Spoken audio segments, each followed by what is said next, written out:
Friends, welcome to our YouTube channel GK Abhyas. आज हम फिर से लेकर आए हैं आपके लिए अपकमिंग एग्जाम्स के लिए बेहद इंपॉर्टेंट क्वेश्चंस। अगर आप किसी भी एग्जामिनेशन की प्रिपरेशन कर रहे हैं तो ये वीडियो आपके लिए बेहद इंपॉर्टेंट होने वाली है। तो वीडियो को लास्ट तक ज़रूर देखिएगा और अगर वीडियो पसंद आए तो लाइक कीजिएगा, साथ में हमारे चैनल को सब्सक्राइब करके अपने फ्रेंड्स के साथ शेयर भी कर दीजिएगा। तो चलिए बिना समय गंवाए करते हैं हम अपने सेशन को स्टार्ट। हमारा आज का फर्स्ट क्वेश्चन है, भारत का राष्ट्रीय महिला दिवस हर साल कब मनाया जाता है? यानी कि राष्ट्रीय महिला दिवस जो है ये हमारा कब मनाया जाता है, हमारे क्वेश्चंस में पूछा जा रहा है। तो हमारा इसका करेक्ट आंसर है 13 फरवरी। ऑप्शन डी जो है वो बिल्कुल करेक्ट है। देखिए, 13 फरवरी को सरोजनी नायडू जी का जन्मदिन है, इसी वजह से राष्ट्रीय महिला दिवस जो है 13 फरवरी को मनाया जाता है। सरोजनी नायडू भारत की पहली महिला राज्यपाल बनने वाली पहली ये महिला हैं, जो कि यूपी की यानी कि उत्तर प्रदेश की पहली महिला राज्यपाल जो है वो हमारी सरोजनी नायडू जी जो हैं वो बनी थी। इन्हें भारत की कोकिला के नाम से भी जाना जाता है। अगर क्वेश्चंस बने कि भारत की कोकिला किसे कहते हैं तो वो हमारी सरोजनी नायडू को ही कहा जाता है। और अंतर्राष्ट्रीय, देखिए यहाँ पे राष्ट्रीय महिला दिवस की बात की जा रही थी। अगर अंतर्राष्ट्रीय महिला दिवस से क्वेश्चन बने तो वो हमारा हो जाता है 8 मार्च। 8 मार्च को जो है वो अंतर्राष्ट्रीय महिला दिवस मनाया जाता है। तो कंफ्यूज नहीं होना है, राष्ट्रीय महिला दिवस हमारा 13 फरवरी को होता है, जबकि अंतर्राष्ट्रीय महिला दिवस हमारा 8 मार्च को मनाया जाता है। बढ़ते हम अपने नेक्स्ट क्वेश्चन पे। भारत के पहले परमाणु परीक्षण का कोड नाम क्या था? तो जो पहला परमाणु परीक्षण था उसका कोड नाम जो था वो हमारा था स्माइलिंग बुद्धा। हमारा ऑप्शन बी जो है वो बिल्कुल करेक्ट है। देखिए, सबसे पहले जो परमाणु परीक्षण जो हमारे भारत का किया गया था वो हुआ था हमारा 18 मई 1974 को। ये डेट ध्यान रखिएगा, बेहद इंपॉर्टेंट हो जाते हैं। 18 मई 1974 को जो है वो भारत का पहला परमाणु परीक्षण किया गया था, जो कि हमारे राजस्थान के पोखरण में जो है वो ये परमाणु परीक्षण हमारा किया गया था। अब देखिए ऑप्शंस पे आते हैं। छगाई 11, छगाई 11 जो है ये हमारा 28 मई 1998 को पीएसटी में यानी कि पाकिस्तान द्वारा जो है ये आयोजित 5 जो भूमिगत परमाणु परीक्षण था उसका ये जो है छगाई 11 कोड नाम है। तो नॉर्मल अगर पूछे तो ये इसे जो है हमारा, अगर छगाई 11 से क्वेश्चन बने तो नॉर्मली हमारा हो जाएगा कि ये पाकिस्तान से संबंधित है। ये डेट उतना मैटर नहीं करता है। ऐसे ये बलूचिस्तान प्रांत में जो है इसका परीक्षण किया गया था। नेक्स्ट ऑप्शन है हमारा प्रोजेक्ट 596। प्रोजेक्ट 596 जो है ये हमारा पीपुल्स रिपब्लिक ऑफ चाइना द्वारा जो है ये आयोजित पहला परमाणु हथियार परीक्षण था। ये हमारा चाइना से संबंधित है। नेक्स्ट है हमारा शक्ति 11। शक्ति 11 जो है इसे 27 मार्च 2019 को, ये देखिए ये इंपॉर्टेंट हो जाते हैं क्योंकि ये हमारे भारत से संबंधित है। शक्ति 11 जो है ये हमारा 27 मार्च, ये डेट ध्यान रखिएगा, 27 मार्च 2019 को जो है इसे भारत ने मिशन शक्ति के दौरान एक एंटी उपग्रह हथियार का जो है वो परीक्षण किया था, जिसका नाम था हमारा शक्ति 11। तो ये सारे डेटा जो है वो ध्यान रखिएगा। बढ़ते हम अपने नेक्स्ट क्वेश्चन पे। हमारा नेक्स्ट क्वेश्चन है, निम्नलिखित में से किसे मार्च 2022 में वित्तीय रिपोर्टिंग, ये ध्यान रखिएगा, राष्ट्रीय वित्तीय रिपोर्टिंग प्राधिकरण के अध्यक्ष के रूप में नियुक्त किया गया है? तो हमारा इसका करेक्ट आंसर हो जाएगा अजय भूषण पांडे।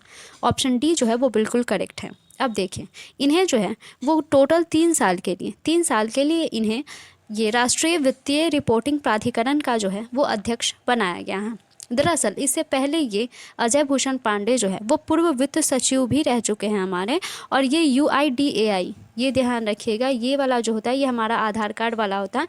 तो UIDAI जो होता है इसके मुख्य कार्यकारी अधिकारी भी वो हमारे अजय भूषण पांडे जी रह चुके हैं। तो ये ध्यान रखिएगा। बढ़ते हम अपने नेक्स्ट क्वेश्चन पे। पहली पंचवर्षीय योजना कब लागू की गई थी? तो पहली पंचवर्षीय योजना जो है ये हमारा 1951 में लागू किया गया था।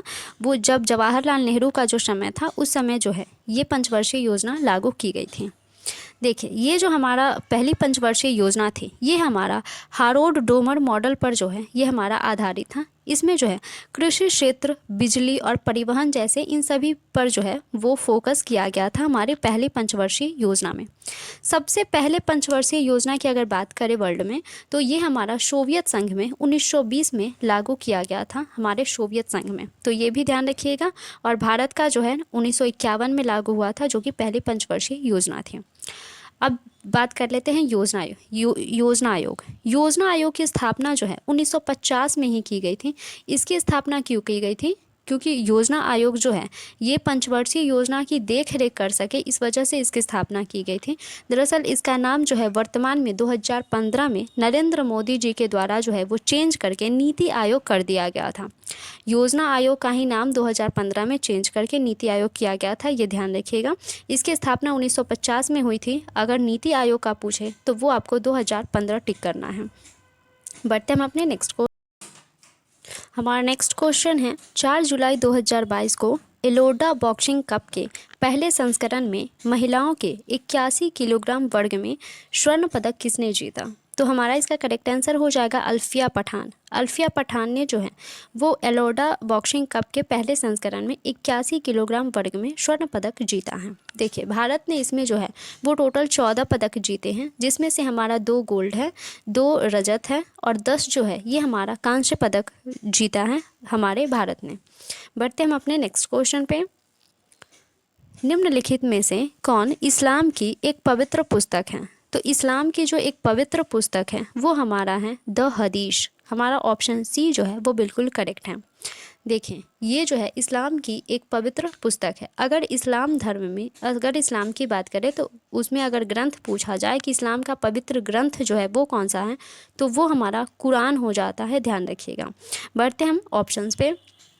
द तनाख जो है ये यहूदियों का एक पवित्र पुस्तक है। यहूदियों का जो है एक पवित्र पुस्तक द तनाख होता है। अगर द आगम की बात करें तो ये हमारा जैन धर्म का जो है वो एक पवित्र पुस्तक है द अवेस्ता जो है ये हमारा पारसी धर्म का एक पवित्र पुस्तक माना जाता है। तो इस्लाम वाला ध्यान रखिएगा, द हदीस जो है ये हमारे इस्लाम का एक पवित्र पुस्तक है। हमारा नेक्स्ट क्वेश्चन है अम्बुबाची मेला निम्नलिखित में से किस राज्य से संबंधित है? तो अम्बुबाची मेला जो है ये हमारा असम में मनाया जाता है। हमारा ऑप्शन सी बिल्कुल करेक्ट है। देखिए असम के जो गुवाहाटी में कामाख्या मंदिर है, इसमें जो है ये हमारा अम्बुबाची मेला आयोजित किया जाता है। कामाख्या मंदिर जो है ये हमारा 52वें शक्तिपीठ में से जो है वो एक माना जाता है हमारे कामाख्या मंदिर को, जो कि हमारे गुवाहाटी में स्थित है। अब आते हैं असम पे। असम की अगर हम बात करें तो यहाँ के जो है सीएम हमारे हो जाते हैं हेमंत बिश्व शर्मा जी। यहाँ के हमारे गवर्नर हो जाते हैं जगदीश मुखी जी। अगर यहाँ के नेशनल पार्क की हम बात कर ही रहे हैं तो यहाँ का नेशनल पार्क जैसे कि हो जाता है डिब्रू शिखोवा, काजीरंगा, मानस नेशनल पार्क, नामेरी, राजीव गांधी, ये सारे नेशनल पार्क जो है ये हमारे असम से संबंधित हैं। अगर असम के रामसर साइट का बात करें तो यहाँ का जो रामसर साइट है वो हमारा है डिपोर लेक। डिपोर झील जो है इसे रामसर साइट में ऐड किया गया है। बढ़ते हम अपने नेक्स्ट क्वेश्चन पे। पृथ्वी पर किसी वस्तु का द्रव्यमान 12 है, चंद्रमा पर उसका भार कितना होगा?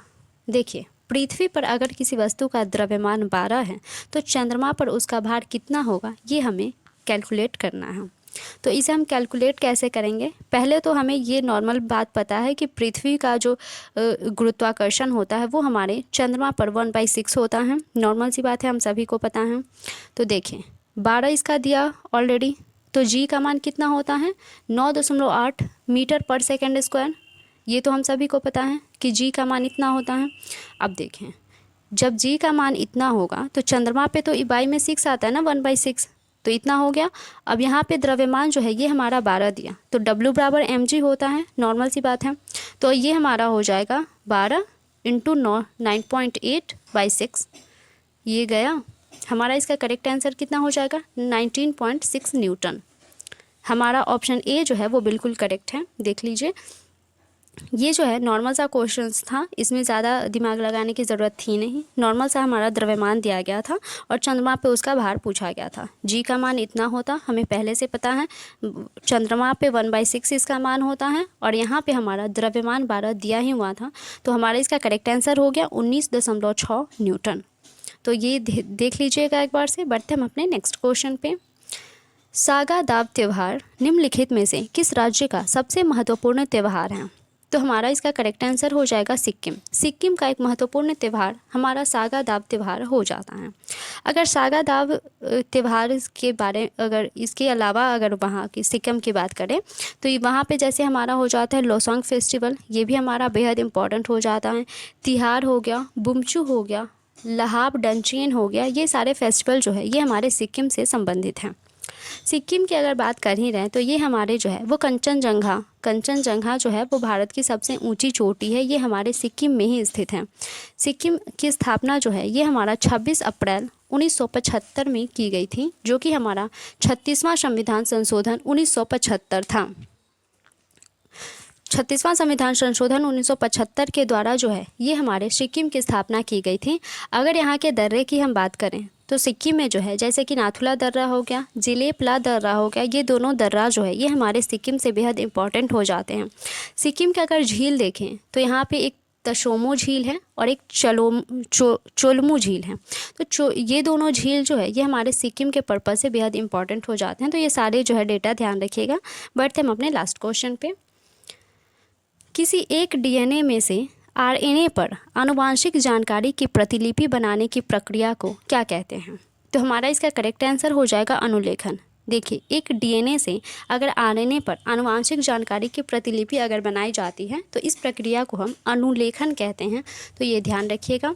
हमारे सारे क्वेश्चन जो है वो कंप्लीट हो चुके हैं। आशा करते हैं आपको वीडियो पसंद आई होगी। अगर पसंद आई तो लाइक कीजिएगा, हमारे चैनल को सब्सक्राइब कर लीजिएगा और अपने फ्रेंड्स के साथ शेयर भी कर दीजिएगा। तो मिलते हैं नेक्स्ट वीडियो में नेक्स्ट क्वेश्चंस के साथ। तब तक के लिए गुड बाय।